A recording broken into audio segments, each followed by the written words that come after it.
and welcome to Cholangio Heroes, a video podcast produced by the Cholangiocarcinoma Foundation. I'm Jennifer Weaver, and I will be the host of this episode. Joining me today is, and you'll have to help me with your last name, Jim, but we have a special guest, Jim, and your last name? Hoofnagle. Hoofnagle, yes, right on. And he is joining us for this episode to tell us a little bit more about himself and how he got connected to the disease. So, Jim, let's start out by what is your connection and how to cholangiocarcinoma? Well, I'll keep it pretty short, but it was just about 3 years ago next month. My wife and I were at a soccer game with some of our kids and grandkids. And our youngest daughter looked at me and she said, "Dad, you're yellow." And it was funny because I'd just seen her the day before and she didn't say anything. I said, "No, of course I'm not yellow." I went home and a couple hours later, my wife said, "You better look in the mirror. You're really yellow." And it was kind of funny because I just told my primary care physician a few days before that I don't need to come in every 3 months. I'll see you in 6 months because I'm fine. First thing Monday morning, I had to call him and say, "I need to come see you." Went to his office. He said, "Come over here and stand in the light." And I stood up in the light and he goes, "Jim, you're yellow." And I thought, oh my gosh. Okay. I had no idea what this meant. Very, very quickly, he sent me for the ultrasound and then on to my gastro guy. And within 4 or 5 days, my gastro guy got some results and he stared deep into my eyes and he said, "You have cholangiocarcinoma." I had no idea what he was talking about. And I came home and did like I'm sure everybody else does, went on Dr. Google and got scared to death because there was nothing encouraging there. Yeah. But I got very fortunate. My wife and I made the rounds of several different hospitals. Here in Dallas, UT Southwest. We went up to St. Louis to Barnes and then down to MD Anderson and reviewed doctors that were recommended to us. And I felt that MD Anderson was the best fit. All of them were wonderful. So long story short, initially I was not resectable, started chemo, Gemsys, the basic package. And I was diagnosed on September 29th. And even in December, I was still not resectable. So we continued chemo.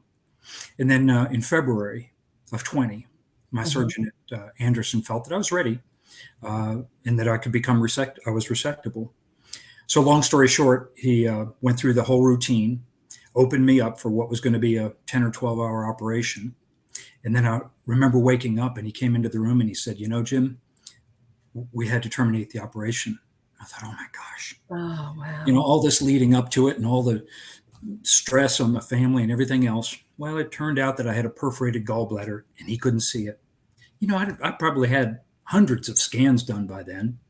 And nobody could see that I had a perforated gallbladder. So he had me open, he fixed it, and it wasn't entirely wasted. He made preparations for a liver resection, which is what I didn't say initially, that, you know, that's what our objective was, a liver resection. Closed me back up in February.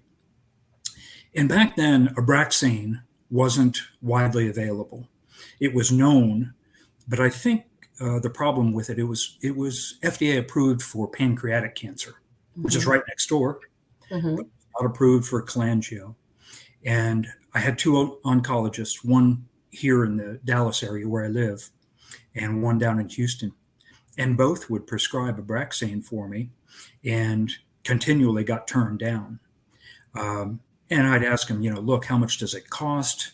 Are there clinical trials? What can we do? I'll pay for it if I can afford it. But within about 3 months, they did get Abraxane approved. And that's when the hair left, but I didn't care. Our family got together and did a little family head shave.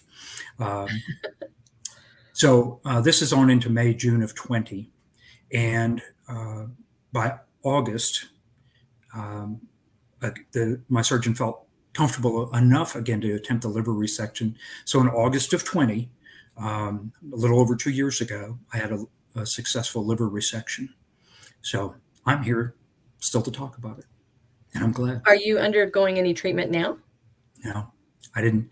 By the time my tumor was removed, The pathology said it was clinically dead before it came out.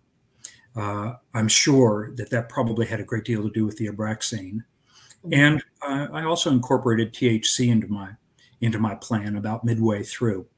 I can't affirm that did anything in particular other than help me sleep very well. But that tumor was dead by the time I had the liver resection. So I'm clinically cancer-free, not in remission. No evidence of disease. Right on. So was your tumor inside the liver or outside of the liver? Outside. It was outside. So cholangiocarcinoma is cancer of the bile ducts. So people joining us may not be aware of that. And we're talking with Jim today about his experience with the disease. And today he's clear, no evidence of disease. So with that, at any point, how did you get in contact with the Cholangiocarcinoma Foundation? It was interesting. Our oldest daughter does corporate retreat planning things where doctors get together for conventions. And one of her doctor groups, several of her doctor groups are gastro doctors, liver doctors. And when I was diagnosed, she had access to hundreds of people that knew what cholangio was. So she helped provide some of the suggested doctors that we should visit. And as uncommon as this disease is, one of her sorority sisters from college was diagnosed 2 years before me. And she was much further along than I was when I was diagnosed. But quite thankfully, she's still here too after a successful resection. So to answer your question, Rachel found the foundation on Facebook. I'm not a big Facebooker, and she is. So she's the one that made the initial connection for me. And so how did you get connected? So she gave you the information, and then what did you do with it? You know, it's been a couple of years. I was in the mode, especially early on. I found the foundation very early on. I was just accumulating notebooks of information. And there is so much information on the foundation website. So I'd be there researching something, which would lead me, off on a research project to dig into it further. I was on one of the Facebook groups with the foundation for a while, but I get Facebook fatigue. It's just not me. But I refer to the website for myself and for some of my travelers very regularly. So what do you mean by travelers? What does that mean? That reference just came to me in the last couple of months. I've been mentoring for about 2 years now, and I think I've got 9 travelers. And the mentor-mentee nomenclature just sounded a little clinical to me. I feel like we're, and what I feel like we all are, is on a journey. And I don't feel like I'm a mentor. I feel like I'm a fellow traveler with my friends. And we share stories about traveling and about their treatments and how they're feeling. So I feel more like a companion, than a mentor. I don't know. It just felt more comfortable for me. I like the terminology, and the mentoring that you're talking about is through the foundation's Cholangio Connect program, where we match, patients with patients, caregivers with caregivers. And so you said you were mentoring 9 people. Well, actually traveling with 9 people. Yes. And what I learned early on, and Patty Maxon was a great help to me, especially at the beginning. Some folks will contact the foundation and ask for a mentor. And, I'd get a call from Patty first or an email. Hey, are you available? And sometimes yes. And sometimes I had to tell her, I'm a little overloaded right now. But there was enough information, either email addresses or phone addresses. But at the very beginning, I didn't understand why some folks wouldn't respond. So I've got about 3 groups of travelers, folks that have made contact with the foundation, asked for a mentor, and then some are just very infrequent, contacts. I can reach out, and occasionally I'll get a, hey, thanks, Jim, for something I might send out. But I always offer to help with whatever their questions or challenges are. And they go, no, I'm good. So it's very infrequent. About a third of my travelers are regular, um, regular travels. We're in contact every few weeks or a month. And then there's some that really engage. Uh, Mm-hmm. they, at the very beginning of their diagnosis, they dove into what that meant. How can I deal with this situation? Where do I go for help? Which is, how they found the foundation. So Yeah. there are different levels of engagement with travelers, and that's Patty helped me just understand that it wasn't necessarily anything I was doing or not doing. That's the way it is. Right. You have to meet people where they're at. Where they And are. That's yeah, right. exactly. And I think cholangiocarcinoma as a rare cancer is so different for everybody. It's not that everybody experiences the same thing. And so do you also mentor caregivers, or is it strictly the patients? It's to patients, but Okay. interestingly, as I've told people what I do, I'll get a call or an email. Sometimes it's happened several times. It says, I've got a friend that's got stomach cancer. I know it's different than what you have, but they need a mentor. Will you help them?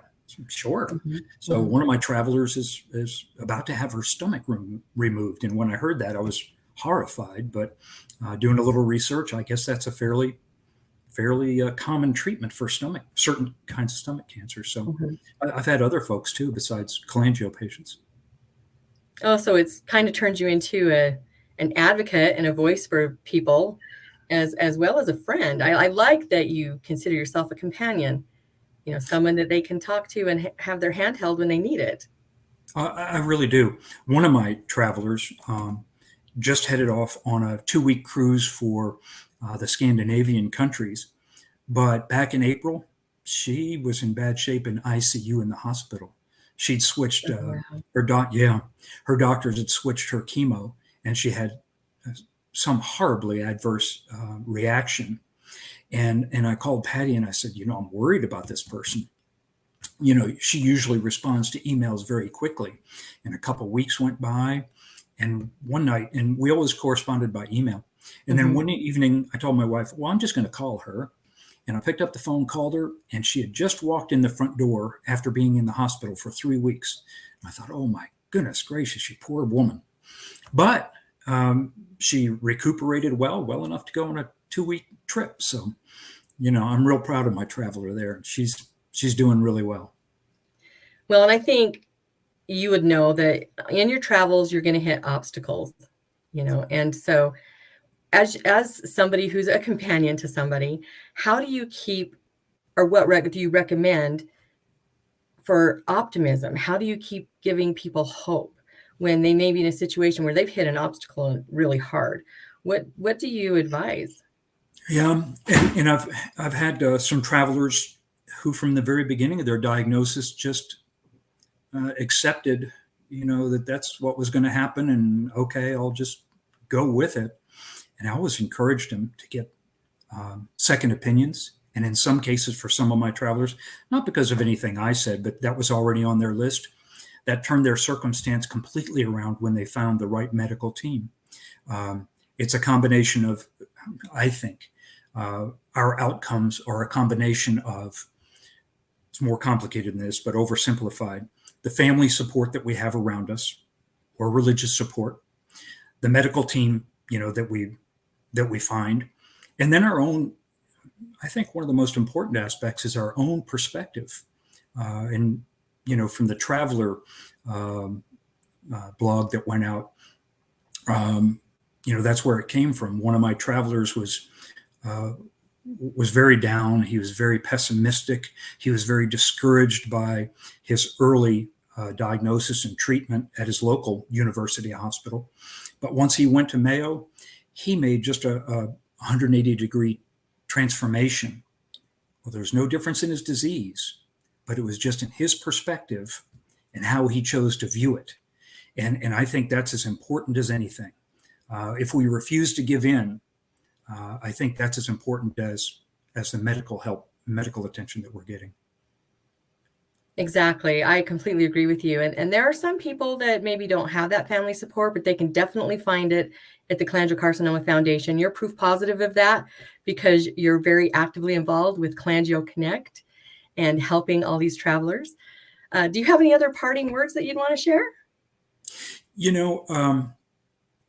I'm going to reach out to my fellow travelers, a couple of them in particular, and they may not see themselves as potential mentors, but I do, and it just depends on whether it's the right time in their journey.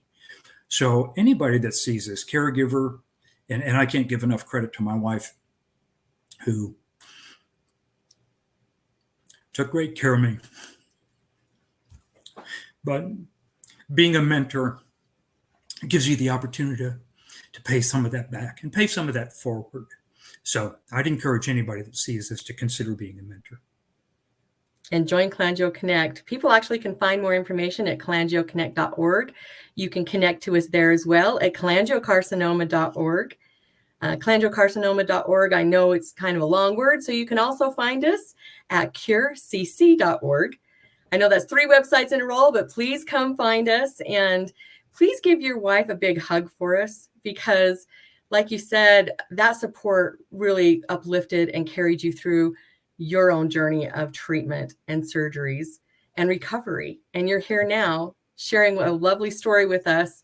And so I wish you continued good health, and, we'll see you next time. Thank you so much. You bet. And everybody joining us, please join us next week for a new episode of Cholangio Heroes.